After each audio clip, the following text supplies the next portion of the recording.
pessoal, eu sou o professor Lucas e hoje a gente vai trabalhar com os agentes internos do relevo. Esse vai ser o tema da nossa segunda aula juntos. Desejo a todos uma boa aula, peguem papel e caneta, né? Façam as suas anotações durante a aula, porque vocês vão ver que tem uns terminhos ali meio diferentes, assim. Seria interessante a gente anotar. Beleza, galera? Vamos lá, então? O que a gente vai ver na aula como um todo? Primeiro vamos começar com a teoria da deriva dos continentes. O que foi, quem propôs, qual era a ideia que estava por trás dela, né? Vamos seguir então com a estrutura interna da Terra, que já foi trabalhado. Se você está vendo essa aula, provavelmente você já viu a aula de Geologia, ou se você não viu, volta lá ver a aula de Geologia para depois poder assistir essa aula e aproveitar melhor. Então a gente vai aprofundar o conteúdo que foi trabalhado lá sobre estrutura interna da Terra. E aí vamos propriamente para os fatores internos, né, que moldam o relevo internamente, também chamados de fatores endógenos do relevo, gente, que são o tectonismo, dividido principalmente em orogênese e epirogênese, e a gente vai trabalhar também com o vulcanismo, muito conhecido por vocês, quem nunca ouviu falar de vulcão, e abalos sísmicos, também quem nunca ouviu falar de terremotos, né, gente? Então, dando sequência. Eu vou começar contando para vocês uma historinha, gente. O que foi essa tal da teoria da deriva dos continentes e por que é importante a gente estudar ela, né? Então, um alemão, tal de Alfred Wegener, né? Não sei como se pronuncia direito, mas enfim, isso não importa. O que importa é a teoria que ele propôs. Ele estava lá numa tarde ou numa noite de estudos como qualquer outro e observou que a América do Sul e a África acabavam se encaixando. E ele falou, nossa, que recorte interessante, né? Como a gente vê nesse breve videozinho aqui. Vamos lá. Ele começou a reparar nisso, ficou meio assim intrigado e pensou, caramba, parece que se encaixam mesmo. Então, até o momento, se pensava que a Terra, os continentes, eram estáticos, né? Então ele começou a pensar assim, caramba, pode ser que em algum momento a América do Sul e a África já estiveram unidos. E se eles já estiveram unidos, por que os outros continentes não estariam unidos assim como eles, né? E ele propôs que existia um supercontinente num passado de aproximadamente 200 milhões de anos, né? Ele propôs que existiu a Pangeia, né? O que é a Pangeia? Todos nós acho que já ouvimos falar, mas seria o supercontinente, onde num passado era uma coisa só, era um continente só. E esse continente só, com as forças internas do planeta, foi se dividindo e tornando até a forma que ele tem hoje, né? A gente então estuda a Pangeia e ela é importante porque a Pangeia é uma evidência de que em algum momento os continentes já estiveram juntos e eles se separaram. Mas o Alfred Wegener, ele acabou falecendo sem poder comprovar a teoria dele, porque na época ainda não existiam instrumentos capazes de medir e tal, enfim, a estrutura interna da Terra. Mais para frente, essa teoria vai ser aprimorada e a gente vai ter então a teoria da tectônica de placas, que é o que é aceito hoje. Então, se propõe que existem de fato, como que placas. O que seriam isso? Blocos enormes de rocha que estão ali na base da litosfera e essas rochas, elas seguram os continentes, ou seja, elas fazem ali a divisa entre o manto e os continentes. Elas são, portanto, divididas, como a gente vai ver mais para frente, e essas divisões e esses falhamentos, eles que vão causar os terremotos ou os vulcanismos, né? Então o Alfred Wegener ele propôs que a Pangeia era uma coisa só, um continente só, e foi se dividindo ao longo do tempo. De que maneira foi se dividindo? Ele não conseguiu provar, foi com as forças internas do planeta, né? Então, a grande pressão, o grande magma, o que a gente vai ver mais para frente. Aqui, então, eu coloquei uma das coisas que comprovou a teoria da Pangeia. Essa imagem que vocês estão vendo à esquerda é o supercontinente Gondwana, que a Pangeia, quando era uma coisa só, se dividiu em dois. Laurásia, né, que era a América do Norte hoje, e a Ásia pra gente, e o Gondwana. E o Gondwana, então, era composto pela América do Sul, a África, a partezinha ali da Índia, né? Antártica e a Austrália.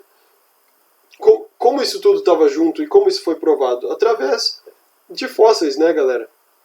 Coloquei o fóssil aqui do Mesosaurus brasiliensis, à direita, e esse fóssil ele é encontrado tanto na América do Sul como na África. E o que explica isso? Como é que um bicho está aqui, daí ele nada do continente, chega lá na África? Não, né? O Mesosaurus ele é uma espécie de um parente muito, muito distante do jacaré, tá? É uma aproximação grotesca, mas entendam mais ou menos isso, né? Então, o Mesosaurus foi encontrado aqui tanto no continente da América do Sul quanto na África. Além do Mesosaurus, a gente vai ter várias outras coisas que comprovam a existência da Pangeia, que são outros fósseis de plantas, né? Então, a gente vai ter por toda a Gondwana plantas comuns, né? Então, quer dizer, com certeza esses continentes, essas porções de terra já estiveram juntas no passado, né? Outra coisa que a gente observa também, não está aqui, mas são as rochas, né? As rochas muito parecidas, rochas com falhamentos iguais, né? Com direções, né? Parecidas, então com um encaixe perfeito, né? Eu acho que só ali o encaixe entre América do Sul e África já seria capaz de comprovar isso, mas a ciência ela vai atrás de evidências, né? Então as evidências são essas, são as rochas, são as fósseis, as rochas e os fósseis que comprovam a existência da Pangeia. Beleza, pessoal? Então aqui eu coloquei um videozinho para ilustrar o que teria sido a Pangeia.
Certo? Então, pessoal, o que acontece? O Alfred Wegener ele propôs a teoria da deriva continental e não conseguiu comprovar.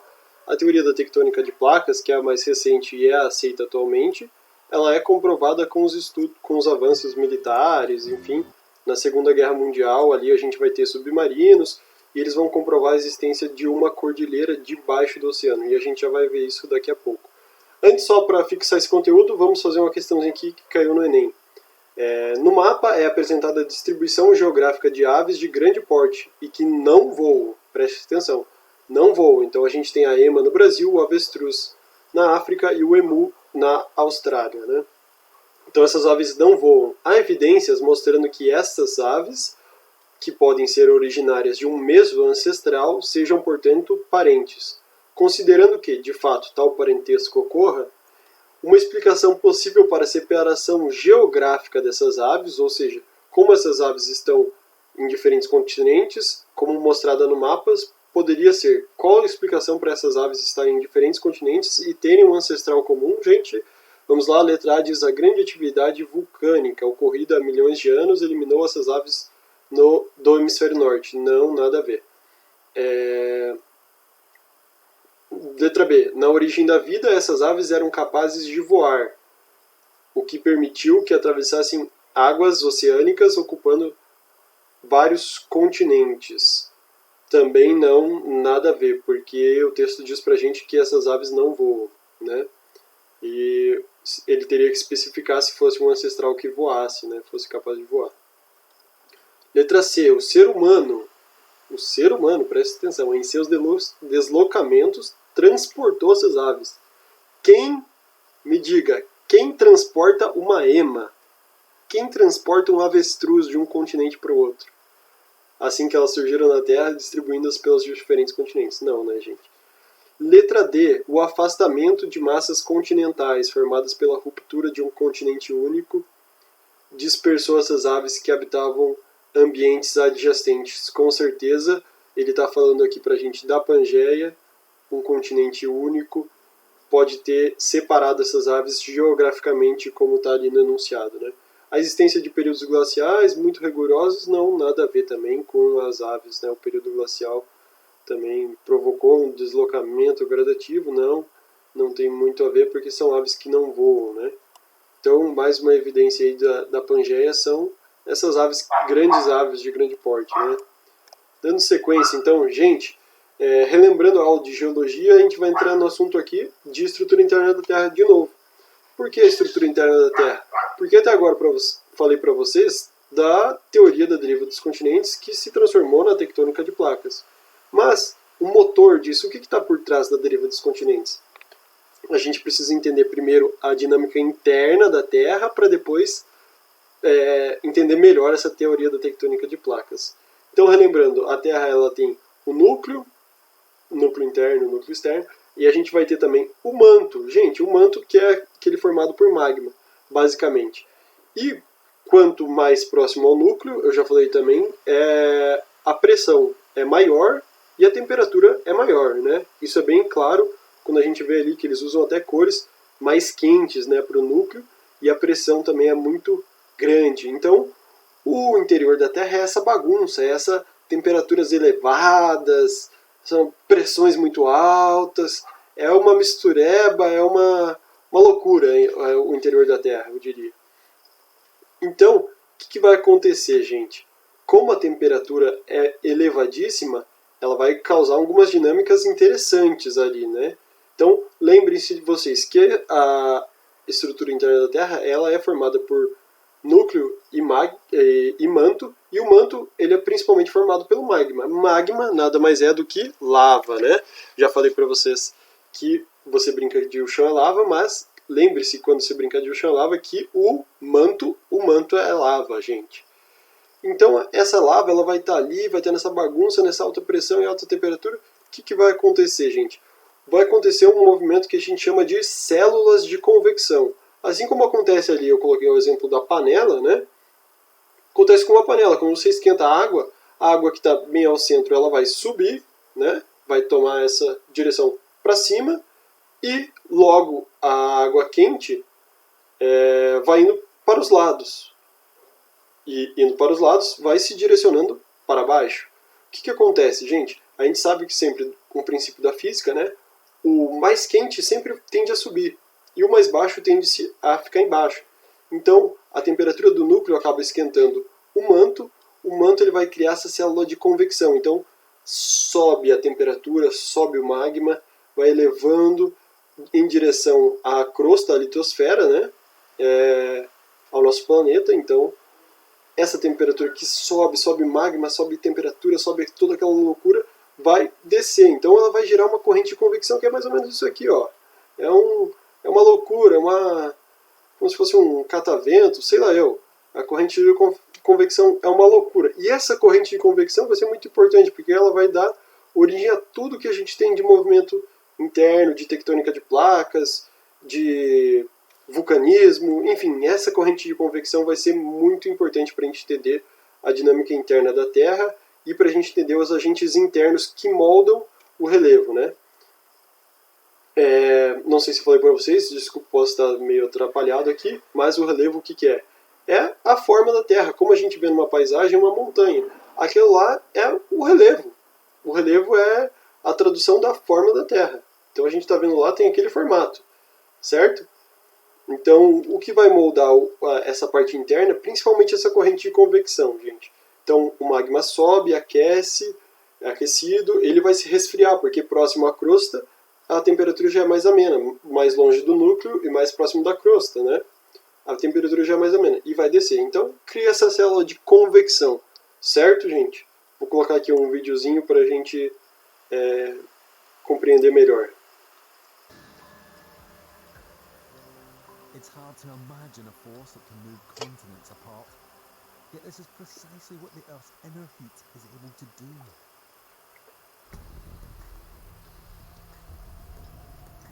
It happens because hot rock rises, heated by the Earth's core. Near the surface, the rock spreads in two directions and goes sideways. It begins to lose heat. Eventually, the much cooler rock sinks back down. Through this... Só um minutinho aqui. A gente aqui está vendo então um movimento de convecção. O magma está subindo. Quando o magma está subindo, ele vai criar um movimento de placas divergente. Essas placas vão se separar. Bem onde ele está convergindo, né? Converge e sobe o magma. Então ele vai separar as duas placas. A gente vai ter um movimento divergente. Já vamos ver isso melhor mais para frente. E ali, esse movimento divergente, ele vai dar origem também na sua borda da placa, um movimento convergente. Aqui ele está divergente, então está separando as placas, e aqui, bem nesse exato momento, vocês estão vendo um movimento convergente, onde uma placa está subductando a outra, está entrando debaixo da outra, gente. Então, isso é um exemplo de um movimento divergente, ou seja, lá está abrindo, divergindo, né? E aqui está convergindo, duas placas estão vindo uma da outra, uma atrás da outra. Então, a convecção, ela vai gerar esses dois movimentos. Eventually, the much cooler rock sinks back down. Through this spreading process, the Earth's crust is very slowly dragged apart. And it's this that ultimately causes the continents to move. Certo? Então, gente, o que o Alfred Wegener não sabia ainda, e vocês já sabem agora, é que essa dinâmica interna, então a convecção, né, gente, o núcleo da Terra é muito quente, as pressões são muito altas, né? É claro que isso aqui a imagem está acelerada, num tempo acelerado, isso não acontece nessa velocidade, né, gente? Mas vocês imaginem elevadas temperaturas e elevadas pressões, com certeza esse movimento vai ocorrer, né? Dando sequência, então, aqui eu coloquei uma imagem do que é o relevo, né, da Terra, né? E como o núcleo vai formar esse relevo, né? Como o manto, toda a estrutura interna influencia, né? Aqui está uma bagunça só. A gente já vai ver cada um de forma separada, né? Então, o que eu mostrei para vocês ali está explicitado aqui também. Um limite divergente de placas vai acontecer principalmente nos fundos de oceano, gente. Então, no fundo do oceano, duas placas estão se separando. Então, um limite divergente, estão se separando. Quando elas se separam, o magma que está vindo de trás, causando essa separação delas, está vindo de baixo, desculpe, o magma ele vai subir e vai se resfriar rapidamente, porque ele encontrou no fundo do oceano água, ora. Esse magma ele vai resfriar rapidamente, então, né, quase que instantaneamente, e vai criar ali uma cadeia de montanhas, gente, né? Então a gente tem grandes cadeias de montanhas nos fundos dos oceanos. Esses são os limites divergentes de placa. O limite divergente, por sua vez, se uma placa aqui está aqui separando, ela vai chegar em algum momento que lá no cantinho dela, ela vai ter que convergir. Por quê? O limite convergente está construindo mais crosta, ele está construindo mais litosfera. O limite convergente está destruindo, a placa está entrando de baixo de volta para o interior da Terra, né? Então uma placa subductando, como está aqui, ela vai ser um limite convergente, vai gerar então uma placa subductando uma outra, né? Uma entrando debaixo da outra ali, ela vai gerar o quê? Aqui nessa outra vai gerar uma cadeia de montanhas, gente. Mais para frente a gente vai ver isso também. Esses são os limites, esses são os movimentos horizontais do relevo, gente. Vamos ver também movimentos verticais do relevo. Então, horizontal, placa separando, placa convergindo. A gente vai ter também limites ou transformantes, né? Transformantes, então, de ladinho, assim, um para um lado, outro para o outro. E a gente vai ter os rifts, que são o quê? São, igual eu falei para vocês, a gente vai ter movimentos horizontais e os movimentos verticais. Quando uma área soergue, a outra abaixa. Quando uma área abaixa, a outra soergue. Enfim, esses são os movimentos verticais também. Dando sequência, então, explicando melhor cada um. O que a gente vai ter, então? Um movimento que a gente chama de orogênese, ouro de montanha e gênese, né? Então, a criação de montanhas. O melhor exemplo que a gente vai ter aqui é da placa de Nazca, subductando, né, entrando para baixo, indo para o interior da Terra, na placa sul-americana. Então elas estão se encontrando, uma mais densa, normalmente é sempre a oceânica, né, ela vai ser mais densa. Então a mais densa vai voltar para o interior da Terra e vai ser derretida, enfim, essas rochas vão virar lava, magma de novo, correto, gente? Então uma placa vai entrar debaixo da outra. Quando uma placa entra debaixo da outra, essa placa que está vindo aqui, a placa sul-americana, ela vai acabar encontrando um obstáculo e vai acabar subindo, porque ela também está convergindo, então ela vai subir, né? Subindo, ela vai criar uma cadeia de montanhas, gente. Então, no caso da placa de Nazca se encontrando com a placa sul-americana, criou a Cordilheira dos Andes, que é o que a gente trabalhou na última aula e deu o nome de dobramentos modernos, não é? Formados lá no período terciário, enfim. Então, uma placa continental encontrando uma placa oceânica. A oceânica vai ir para o interior da Terra de novo, certo? A gente vai ter também a criação de uma fossa, né? Aqui. Vai ser sempre a característica de uma placa oceânica encontrando com uma placa continental. Certo, gente? Então, o limite convergente de placas. O limite convergente também pode ser que elas estejam convergindo para o mesmo lugar, mas que nenhuma entre debaixo da outra, que elas tenham mais ou menos a mesma densidade. Então, se as densidades foram equivalentes, essas placas vão se encontrarem e convergirem simplesmente as duas para cima. É o caso da placa indo-australiana com a placa euroasiática, que dá origem, então, aos Himalaias, né? De um lado aqui a gente vai ter o Planalto do Tibete, e para essa região mais à esquerda, né, que está verdinha, com rios ali, a gente vai ter a planície ali, né, perdão, planície não, a gente vai ter a região do rio Ganges, né, famoso rio Ganges da Índia, o Brahmaputra lá, enfim, aqueles rios da Índia que a gente conhece, tem todos aqueles rituais. Esses rios são formados principalmente pelas monções, né, mas isso é um assunto para outra aula. Então a gente vai ter de um lado dos Himalaias o Planalto do Tibete e do outro essa região da Índia ali, mas vocês veem que nas duas imagens está mais um verdinho, então acontece muito mais chuvas desse lado, a cadeia de montanha dos Himalaias com 8 km de extensão onde está lá localizado o Monte Everest, né, mais de 8.000 metros, ela vai segurar a chuva e depois a gente vai ver em outra aula isso, né, mas só uma breve uma palhinha aqui que eu não me aguento. Vai ter aquela chuva orogenética, né, gente? A montanha vai segurar, né, e tal. Vai acabar chovendo de um lado e não chovendo do outro, né? Chovendo bem menos do outro. Então, duas placas que se encontram, convergem e sobem juntas quando as densidades são parecidas, né? A gente vai ter também o que eu já comentei com vocês, que é o limite divergente. E aqui, dando destaque, né, para dorsal. O que acontece então, gente? As duas placas estão se separando, elas estão dando tchauzinho uma para outra, igual a gente está aqui na América do Sul, está dando tchauzinho. Se você pode ir lá na praia, se você for na praia, próxima vez, né, quando a pandemia permitir, vá na praia e dê tchau. Você está dando tchau para a África, dá tchau lá para a África, o continente que está se distanciando da gente, né? Pouca coisa a gente não consegue enxergar, não. Mas ao longo do período geológico, né, milhões de anos, isso vai fazer diferença, né? Então a gente vai ter a criação sempre de dorsais, né, de gente. Então, cadeias de montanhas no fundo do mar. Não acredito. É sério, meu. Existe uma cadeia de montanha no fundo do oceano.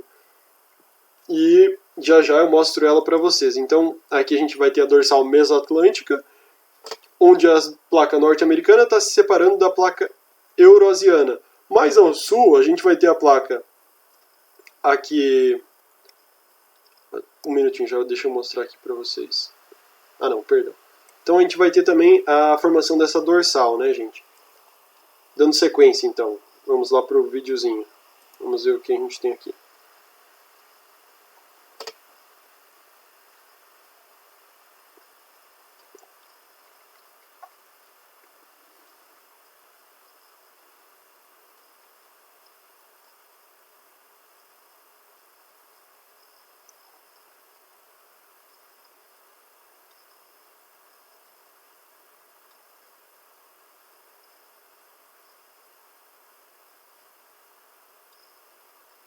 Então, só exemplificando o que eu acabei de falar, né, de limite divergente de placas, né, gente? Então, vocês viram ali duas placas se separando. É o exemplo que estava aqui da placa norte-americana com a placa eurasiana, né? E é também um exemplo mais ao sul da placa sul-americana se distanciando da placa africana, que eu falei de dar tchauzinho para a África, porque a gente está ficando cada vez mais distantes, né? Dando sequência, então... Opa, vamos lá, o que aconteceu aqui? Isso, aqui, então a gente vai ter a dorsal mesoatlântica. Por que está desse jeito aqui? Isso. A gente vai ter a dorsal mesoatlântica. Eu falei que ia mostrar para vocês, está aqui. Uma foto, como se não houvesse água no oceano, você veria isso aqui. Uma grande cadeia de montanhas que divide o Oceano Atlântico, gente. Certo? Então, essa é a dorsal mesoatlântica. Linda e maravilhosa.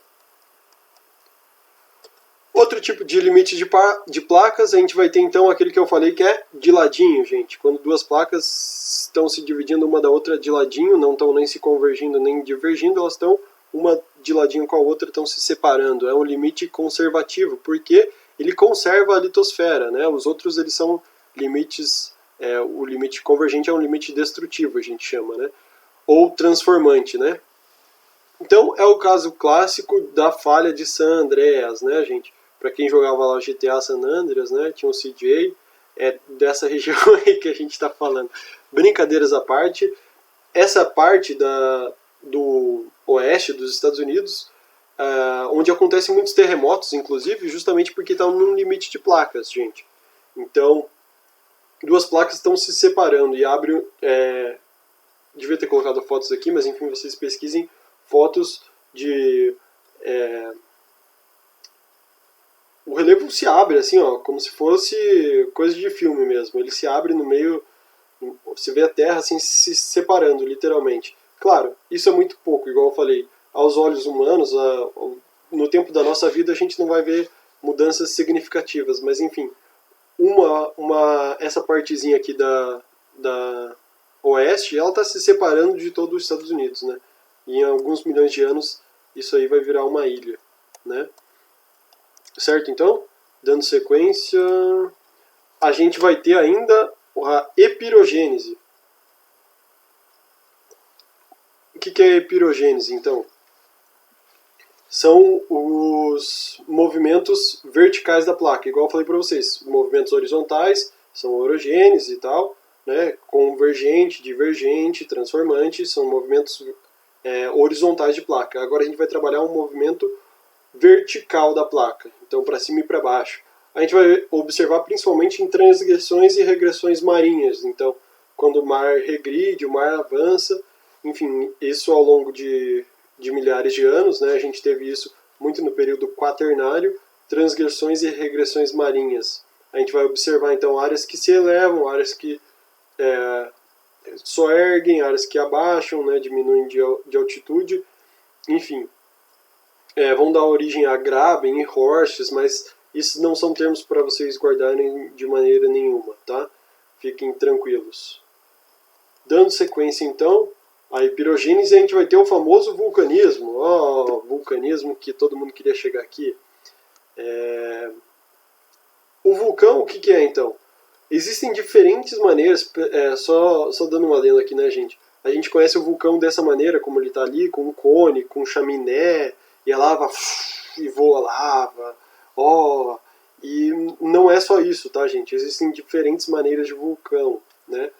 Por exemplo, a gente vai ter lá na era mesozoica, como eu citei na última aula, né? Uma grande atividade vulcânica no Brasil, né? Perdão. No início da era cenozoica, perdão, eu aqui me confundindo. No início da era cenozoica, a gente vai ter uma grande intensidade de vulcanismo no Brasil.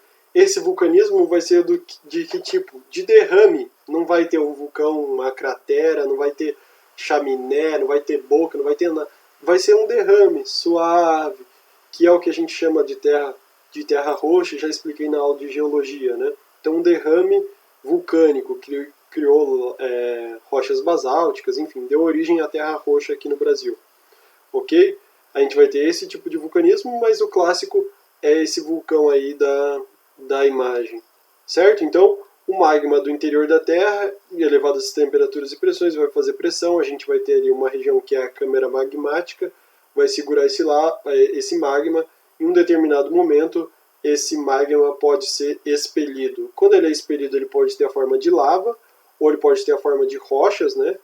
E sim, você pode estar no vulcão, pode estar próximo do vulcão e estar chovendo rochas que queimam ainda, que coisa mais sinistra é isso. Mas sim, existe.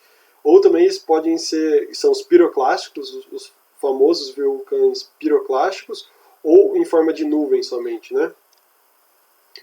Também vão dar origem ao relevo. Aqui coloquei uma imagenzinha rápida para a gente trabalhar abalos sísmicos. Abalos sísmicos nada mais são do que o movimento das placas tectônicas, gente. Vai acabar, uma placa vai estar divergindo, vai estar convergindo com a outra, enfim, aquela dinâmica interna da Terra vai estar uma bagunça, como eu falei para vocês, elevadas temperaturas e pressões, vai acabar liberando energia. Então, o interior da Terra libera energia e essa energia vai ter um foco ou um hipocentro, né? Esse hipocentro está localizado no interior da Terra e o lugar que primeiro sente, né, é o local que está exatamente em cima do hipocentro, é o que a gente chama de epicentro, né? É onde o terremoto vai ser sentido com maior magnitude, né?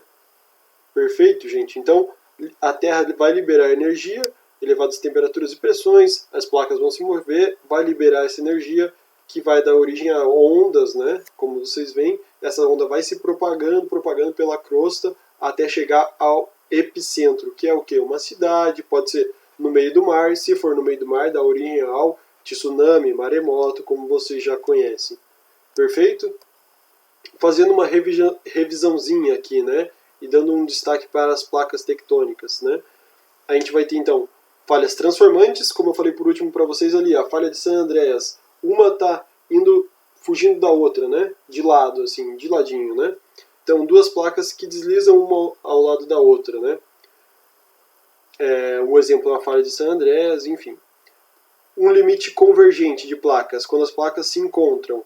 O que a gente vai ter? Duas possibilidades. Quando uma entra debaixo da outra, vai ser um limite convergente de subducção. Perfeito? Então, o maior exemplo que a gente vai ter aqui é a placa de Nazca, né? Se encontrando, convergindo com a placa sul-americana, dando origem à Cordilheira dos Andes. Perfeito? O limite convergente, a outra opção, pode ser também quando as duas placas têm densidade iguais, então elas vão subir igual, né? Então vai dar origem ao Himalaia, né? É o choque da placa indiana com a placa euroasiática, perfeito? Que dá origem ao Himalaia. Esses são o que a gente chama de dobramentos modernos, gente. Eles ainda estão em constante mudança, eles estão as placas ainda estão se encontrando, ainda estão criando montanhas, elas ainda estão crescendo, diríamos assim, perfeito? A gente vai ter também as placas divergentes. Principal exemplo delas são as placas oceânicas, né? Então a gente está aqui na placa sul-americana, o Brasil está bem tranquilo de boa porque está no meio da placa, e a gente está se separando da placa africana. Então a gente vai para a praia, próxima vez que for para a praia, dá tchauzinho para a África, porque a gente está se separando. Essa separação vai dar origem a uma cordilheira mesoatlântica que a gente chama, perfeito? Então o magma vem do interior da Terra, ele vai abrir um espacinho, as placas vão se separar, as placas separando, o magma vai extravasar, vai sair e vai dar origem de um vulcão. É um vulcão debaixo da água, perfeito? Debaixo do oceano. Esse vulcão ele vai se resfriar rapidamente, não vai dar nem tempo para a lava fazer qualquer coisa, porque a quantidade de água é imensa. Vai dar origem então a essa cordilheira, a enorme cordilheira que a gente tem, cordilheira mesoatlântica, que separa o Brasil da África, certo? Dando um destaque então para o Círculo de Fogo do Pacífico, o que eu falei para vocês então na questão de terremotos. Quando há liberação de energia, movimento de placas, a gente vai ter terremotos, podemos ter até os vulcões. Então os vulcões, prestem atenção em vocês, esses pontinhos vermelhos aqui, né, eles vão ser os vulcões, né, acompanhados sempre dos movimentos tectônicos, né, dos abalos sísmicos, né.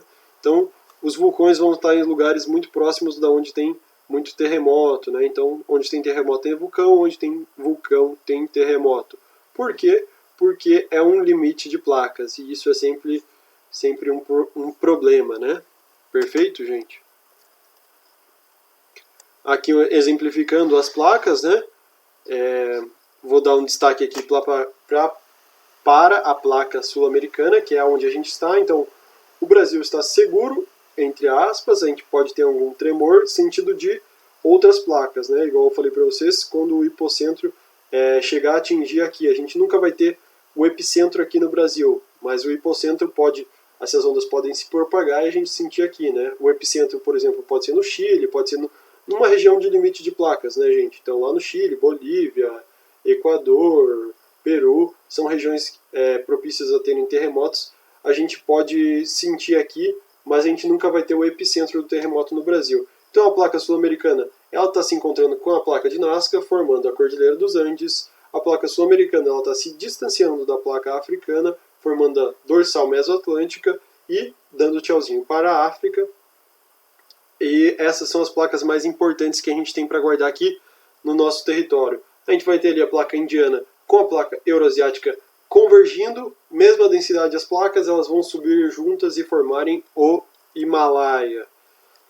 Então, dando destaque para os vulcões, então o vulcão vai estar sempre nos limites de placa, e o epicentro de terremotos, o epicentro sempre vai estar nos limites de placas, perfeito? A gente pode sentir um terremoto aqui no Brasil? Pode, perfeitamente pode, mas o epicentro nunca vai ser aqui. Nunca diga nunca, né? Mas enfim, a gente pode ter algumas questões aí que possam vir a influenciar, mas dificilmente o epicentro será aqui no Brasil, justamente por a gente estar no meio da placa. Então, a atividade maior vai ser sempre no limite de placas. Coloquei aqui a escala Richter, né?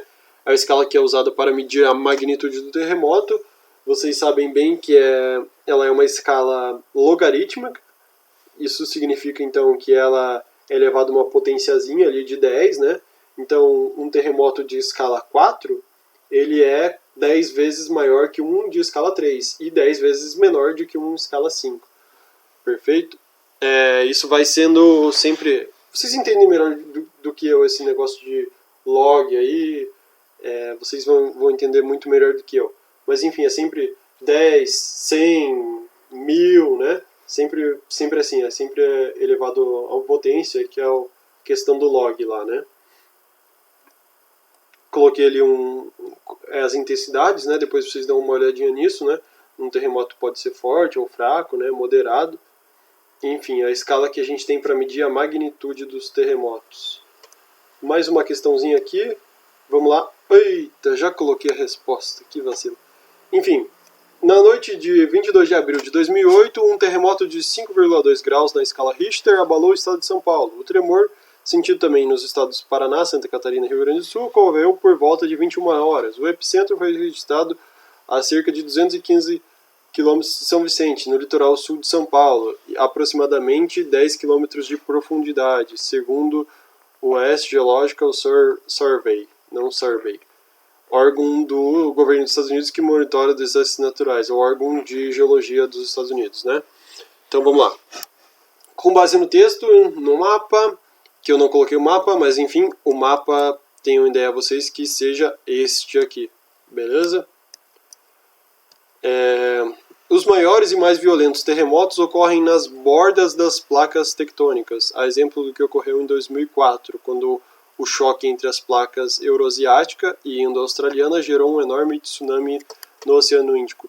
Perdoem os erros de português, eu fiz isso aqui, eram umas 3 da manhã, ok?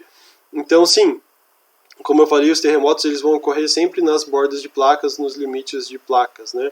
Quando elas estão se separando, estão se convergindo. O terremoto de 2004, que aconteceu, se eu não me engano, na Indonésia, foi um terremoto devastador, se eu não me engano, ceifou cerca de 200 mil vidas, né, junto do terremoto teve um tsunami, né? Então é esse terremoto que ela está se referindo. Dando sequência, então, verifica-se uma grande coincidência entre a localização dos terremotos e as cadeias orogênicas recentes. Perfeito, é o que a gente estava falando de dobramentos modernos. Cadeias orogênicas, sinônimo também de dobramentos modernos, né? Esse é o caso das Cordilheiras dos Andes e do Himalaia, dobradas pelo contato entre grandes placas da litosfera. Perfeito, é isso mesmo. Não há possibilidade de acontecerem maremotos e tsunamis no Oceano Atlântico, uma vez que nesse oceano as placas se afastam uma das outras, num fenômeno conhecido por movimento divergente. Sim, o movimento é divergente, as placas estão se afastando. Está correto. Pena que falou que não há possibilidade. Sempre, né? Não, igual eu falei antes, nunca diga nunca, né? Tem sempre aquela possibilidade? Tem. Por quê? A dinâmica interna da Terra ela é muito instável. Apesar de a gente achar que aqui está construído, está tranquilo, a gente não sente mexer, mas ela está em constante movimento, gente. Então, tem a possibilidade sim. Sempre que a gente vai ter limites de placas, a gente vai ter essa possibilidade. Os terremotos que ocorrem no Brasil, apesar de menos frequentes do que em países como o Japão, com certeza, né? E de raramente ultrapassarem os 5 graus na escala Richter, podem provocar danos materiais pela acomodação de estruturas rochosas. Sim, né, uma estrutura pode falhar sobre a outra, né? Uma estrutura pode sobrepor a outra, uma estrutura pode, enfim, destruir a outra até, né? E assim causar danos materiais aqui no Brasil. Última proposição: o reflexo de um grande abalo sísmico na Cordilheira dos Andes pode ser sentido por países como Paraguai e Argentina, mas não pode atingir o Brasil, cujo território se encontra no centro da placa tectônica sul-americana. Sim, nosso território se encontra no centro da placa tectônica sul-americana, mas a gente pode sentir sim os abalos sísmicos lá da Cordilheira dos Andes, por exemplo, onde tem um limite de placas. Então, aqui no Brasil a gente inclusive já teve alguns tremores referentes a esses movimentos lá da placa de Nazca com a placa sul-americana, né? Feito então, gente? Eu acho que era isso aqui que eu tinha para apresentar. Isso. Agora sim. Muito obrigado então pela atenção, bons estudos. Qualquer dúvida, por favor, mande no fórum. Eu estou vendo que o fórum tem pouquíssimas perguntas. Se você está assistindo essa aula, pelo menos manda um olá lá no fórum, manda um olá no Instagram pra gente, dá um retorno, um feedback. Espero que aproveitem, que tenham bons estudos mesmo. Façam exercícios, vou deixar uma lista de exercícios e, por favor, qualquer dúvida, estamos à disposição no fórum. Certo, gente? Tchau, tchau, muito obrigado.